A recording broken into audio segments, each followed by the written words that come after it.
If you care about the real, unvarnished mechanics of survival history, this episode is for you. Before we go any further, subscribe to this channel and share it with someone who values serious historical knowledge. Because what we're covering today isn't trivia. It's buried, wartime intelligence that still matters. During the Second World War, millions survived, not because supply lines held, but because ordinary people relearned how to read the ground beneath their feet. City streets, bombed lots, railway edges and neglected parks quietly became food sources. This was not folklore.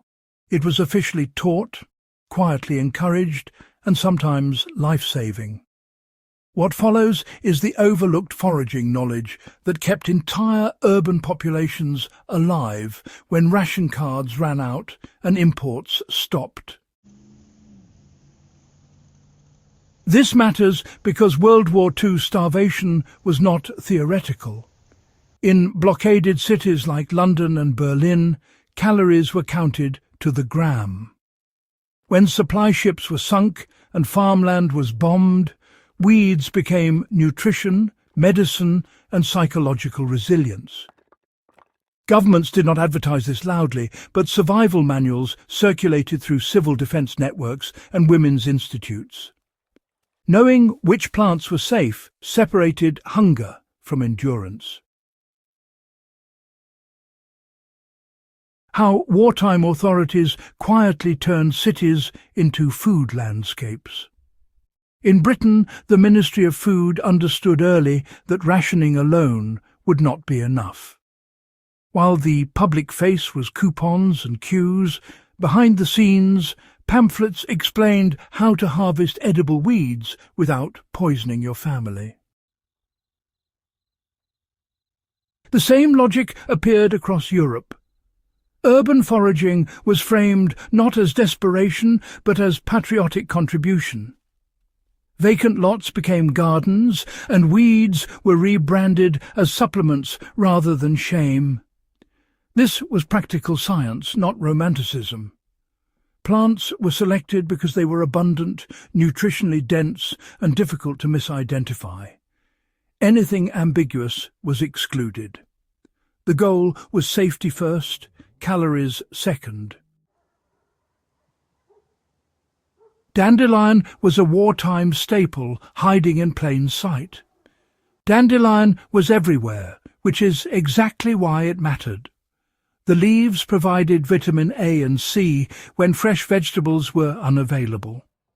During the war, people harvested young leaves before flowering, boiled them to reduce bitterness, and mixed them into stews stretched with barley or oats. Roots were scrubbed, dried, roasted, and ground into a coffee substitute when imports vanished. This wasn't a novelty, it was daily practice. Applied today, the lesson is timing and preparation. Harvest young leaves in clean areas away from traffic. Boil once, discard the water, then cook as you would spinach. The process mirrors wartime methods because it works. Nettle kept families nourished when meat disappeared. Stinging nettle was one of the most important wartime greens, especially in Northern Europe. Once boiled, it loses its sting entirely and becomes a mineral-rich vegetable high in iron and protein. Wartime households use gloves or folded cloth to harvest the top leaves, then cooked them into soups that replaced meat-based broths. Nettle soup was so common it appeared in civilian morale recipes. Practically, the wartime method still applies, you know. Harvest only young tops, blanch briefly, then simmer. The result is filling, safe, and well historically proven. Chickweed and goosefoot filled ration gaps quietly. Chickweed grew fast in bombed rubble and garden beds. It required no cooking and was eaten raw when fuel was scarce. Goosefoot, often dismissed as a nuisance, was treated like spinach and provided essential minerals. These plants mattered because they regenerated quickly. You could harvest repeatedly without killing the source, which was, honestly, critical during prolonged shortages. Modern application mirrors wartime logic. Identify fast-growing weeds that thrive in disturbed soil. Harvest selectively. Never strip an area completely. Sustainability was not ideological. It was survival. So, plantain served as both food and medicine, right? Broadleaf plantain was used in two ways.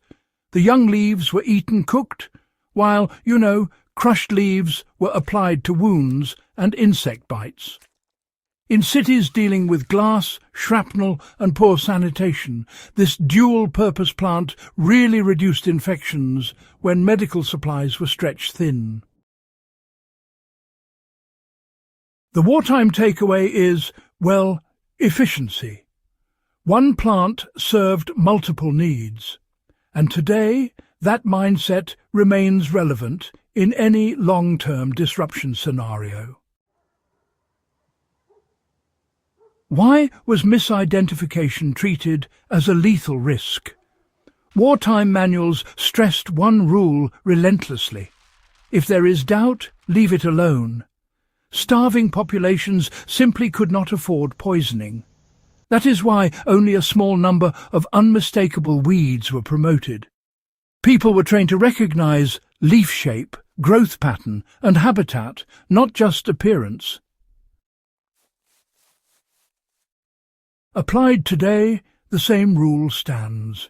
It's honestly better to learn a few plants deeply rather than, many superficially.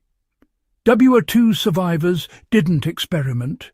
They relied on certainty. How this knowledge shaped post-war survival doctrine is worth a thought. After the war, much of this foraging knowledge faded as supply chains recovered, but it didn't disappear. It fed directly into Cold War civil defense planning and modern survival training. The lesson was clear, really. Urban environments are not dead zones. They are layered ecosystems waiting to be understood. What WWII proved is that resilience is not found in stockpiles alone. It's found in literacy of the environment.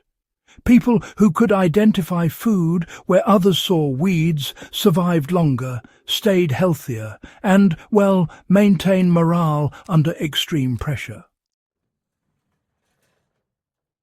This history isn't about nostalgia. It's about competence. If cities once fed themselves under bombardment and blockade, the knowledge still matters. Learn it seriously, apply it cautiously, and respect the fact that it was paid for in hunger and endurance. If this kind of documented no-nonsense survival history matters to you, subscribe to this channel, share this episode with someone who values real knowledge, and keep this information alive. WWII survivors did not forget these lessons. Neither should we.